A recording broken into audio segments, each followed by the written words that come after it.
Hello students, welcome back on Mahari Devi Tapadia Girls College YouTube channel.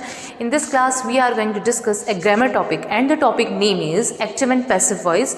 This is the second video on this particular topic, active and passive voice. We have already talked about some rules of the topic active and passive in our previous video, and this is the second video on this particular topic, and this video is especially for BA first year students for general paper, and obviously it's important for every grammar student. So let's begin. Students, this is an index. In this index you can follow the structure of how to change an active voice to passive voice. So just look at this. देखो ये जो हैं आपके tenses हैं, आप सबको पता है how many types of tenses, three types of tenses basically, present, past and future. And according to tenses how to change active voice to passive voice, ये आपको स्ट्रक्चर पता है. अगर आपको टेंसेज आते हैं, और आई होप आप सभी को आते होंगे टेंसेज, क्योंकि अभी तक आप पढ़ते आ रहे हैं. टेंसेज तो बहुत बेसिक जो है हमारे ग्रामर का टॉपिक है, तो आप सबको ये जो एक स्ट्रक्चर है टेंसेस का वो सबको पता होगा कि एक्टिव वॉइस जो है वो अगर प्रेजेंट टेंस में हो, प्रेजेंट सिंपल में, कि सब्जेक्ट प्लस वर्ब के फर्स्ट फॉर्म प्लस ऑब्जेक्ट, तो अगर पैसिव में कन्वर्ट करेंगे तो object plus is are am plus verb की third form plus by plus object pronoun. देखो एक तो आपको हमेशा ध्यान रखना है कि जब भी हम एक्टिव वॉइस के सेंटेंस को पैसिव में कन्वर्ट करेंगे तो वर्ब की थर्ड फॉर्म ही आएगी, है ना. इसमें हमें कंफ्यूज होना ही नहीं है, वर्ब की थर्ड फॉर्म ही आएगी. आप खुद देख सकते हैं वर्ब की थर्ड फॉर्म, वर्ब की third form, third form, third third third third third third, सब जगह थर्ड फॉर्म आ रही है. तो ये एक बहुत ही बेसिक रूल है जो आपको इजीली जो है याद रह जाएगा कि वर्ब की थर्ड फॉर्म ही आएगी जब हम एक्टिव से पैसिव में कन्वर्ट करेंगे. उसके अलावा ऑब्वियस बात है, ये अगर हमारा स्ट्रक्चर है प्रेजेंट सिंपल का, तो अगर उससे चेंज करेंगे तो हम किस में चेंज करेंगे, object plus is are am plus verb की थर्ड फॉर्म बाय. इसमें सब्जेक्ट प्लस वर्ब की सेकेंड फॉर्म, तो object plus was verb plus verb की third form by. Subject shall will, verb की फर्स्ट फॉर्म ऑब्जेक्ट, तो इसमें क्या आएगा, object shall will plus be plus verb की थर्ड फॉर्म बाय. तो ये आपके सामने एक इंडेक्स प्रिपेयर है, आप इस इंडेक्स को देख सकते हैं कि कैसे हमें चेंजेस करने हैं. अगर हमारा sentence active voice present simple में है तो हमें पैसिव वॉइस इसमें बनाना है, object plus is are am plus verb की third form plus by object pronoun. तो ये एक आपको स्ट्रक्चर पता होना चाहिए. अगर आप एक्टिव से पैसिव वॉइस में कन्वर्ट करते हैं तो आप इसको आप स्क्रीनशॉट ले सकते हैं, इसको अपने नोट्स में देख सकते हैं, इस पूरे इंडेक्स को. आपके इसमें दो चीज़ें क्लियर हो जाएगी. अगर आप ये इंडेक्स करते हैं तो आपको अगर टेंसेस नहीं पता है तो आपके टेंसेस भी क्लियर हो जाएंगे, क्योंकि ये जो स्ट्रक्चर है सब पूरा ये टेंसेस का चल रहा है. ठीक है, ये पूरा टेंसेस के रूल्स है, स्ट्रक्चर है ये. तो आपको टेंसेस भी क्लियर हो जाएंगे, और ऑब्वियस बात है कि हमें एक्टिव से पैसिव में चेंज करना है तो हमें जो है नॉलेज होना चाहिए टेंसेस का. मीन्स टेंसेस का नॉलेज आपको होना चाहिए. अगर आपके टेंसेस क्लियर नहीं हैं तो एक बार आप अपने टेंसेस क्लियर करें, उसके बाद ही आप एक्टिव पैसिव देख सकते हैं, उसके बाद ही आप नरेशन सीख सकते हैं. अदरवाइज़ आपको कुछ समझ में नहीं आएगा, क्योंकि नरेशन के लिए भी हमें ज़रूरी है कि हमें टेंसेस पता हो, टेंसेस के रूल्स पता हों, उनके स्ट्रक्चर पता हो. और अगर हम एक्टिव पैसिव पढ़ते हैं तो भी हमें टेंसेस पता होने चाहिए, तभी हम क्लियर कर पाएंगे, तभी हम सॉल्व कर पाएंगे. ठीक है, ये आपको क्लियर होना बहुत ज़रूरी है. तो अगर आप टेंसेस नहीं पढ़े हैं आपने तो टेंसेस पढ़ लें. उसके अलावा आप ये पूरा इंडेक्स अच्छे से देख लें कि किस अकॉर्डिंग एक्टिव से पैसिव में चेंजेस हो रहे हैं, कैसे कन्वर्ट किया जा रहा है, आपको बहुत ही ईजीली समझ आ जाएगा.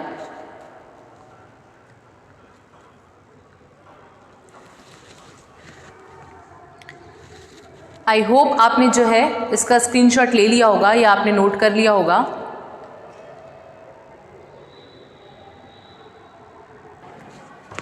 अब देखो आपको एग्जाम्पल के थ्रू बता दूं कि कैसे आपको जो है एक्टिव से पैसिव में चेंज करना है.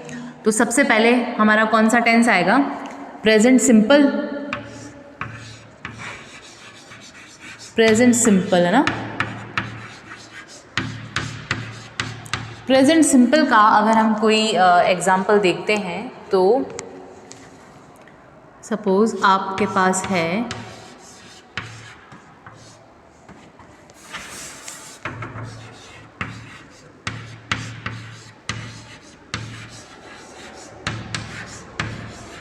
आई राइट अ लेटर. ठीक है, इसका हिंदी क्या बनेगा,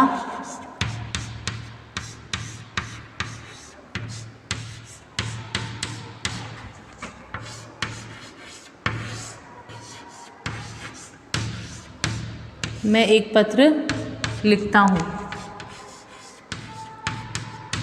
ये इसकी हिंदी बन जाएगी, मैं एक पत्र लिखता हूँ। अब इसको, ये हमारा एक्टिव सेंटेंस है, राइट, गॉट इट, ये हमारा एक्टिव सेंटेंस है। इसे हमें अगर पैसिव में कन्वर्ट करना है अकॉर्डिंग टू रूल, अभी जो मैंने इंडेक्स बताया था स्ट्रक्चर के अकॉर्डिंग, कैसे करेंगे? ऑब्जेक्ट सबसे पहले आएगा,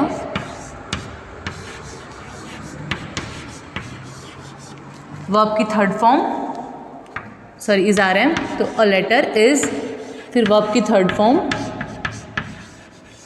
फिर बाय। देखो आप देख सकते हैं इंडेक्स में हम चेंज जो है वो स्ट्रक्चर के अकॉर्डिंग ही कर रहे हैं। स्ट्रक्चर जो है प्रेजेंट सिंपल टेंस में एक्टिव वॉइस में है, तो उसका अगर हम कन्वर्ट करेंगे तो किस में हो जाएगा?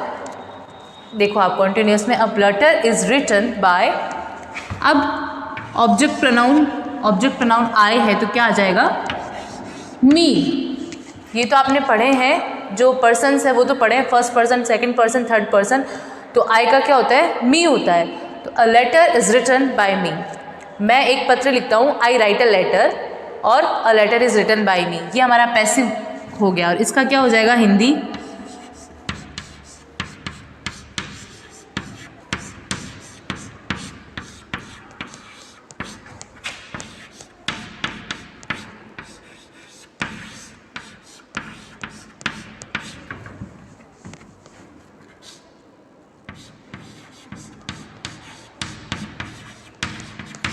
मेरे द्वारा एक पत्र लिखा जाता है, ठीक है, आई राइट अ लेटर, मैं एक पत्र लिखता हूँ, मेरे द्वारा एक पत्र लिखा जाता है। आप सबको पता है कि दोनों का मीनिंग सेम है, बट यहाँ थोड़ा सा बात को घुमा के बोल दिया जाता है। यहाँ तो डायरेक्ट बोल रहा है मैं एक पत्र लिखता हूँ, यहाँ मेरे द्वारा एक पत्र लिखा जाता है, बात को घुमा के बोल दिया जाता है।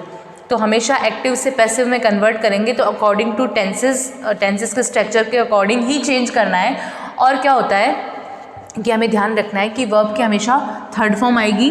तो ये हमारा वर्ब था यहाँ राइट, तो यहाँ हमने क्या कर दिया? रिटर्न। बाय तो आता ही है स्ट्रक्चर में, ऑब्जेक्ट को जो हमारा ऑब्जेक्ट है उसको हम सब्जेक्ट के जगह रख देते हैं। और उसके अलावा इज आर एम आता है, तो यहाँ लेटर जो है वो एक ही है, तो इज आ गया, बाय तो आएगा ही, और मी आई के अकॉर्डिंग चेंज हो गया। आई होप आपको ये जो एक एग्जाम्पल है वो क्लियर हो गया। प्रेजेंट सिंपल का एग्जाम्पल है, ये बहुत ही बेसिक सा एग्जाम्पल मैंने आपको दिया है। तो स्टूडेंट ये एक मैंने आपको एग्जाम्पल देके बता दिया कि प्रेजेंट सिंपल का जो हम कन्वर्ट करेंगे एक्टिव से पैसिव, तो कैसे कन्वर्ट करेंगे। आगे की वीडियो में हम फर्दर हमारे जो भी रिमेनिंग जो है एक्टिव पैसिव के रूल्स हैं या फिर टेंसेस के अकॉर्डिंग स्ट्रक्चर हैं उन पे बात करेंगे। तब तक आप इंडेक्स देखें और खुद से एग्जाम्पल सॉल्व करने का ट्राई करें, और कुछ एग्जाम्पल्स ऐसे लिख लें, खुद से सॉल्व करें, तभी आपको समझ में आने वाला है। तो हम बात करते हैं नेक्स्ट वीडियो में। Thank you.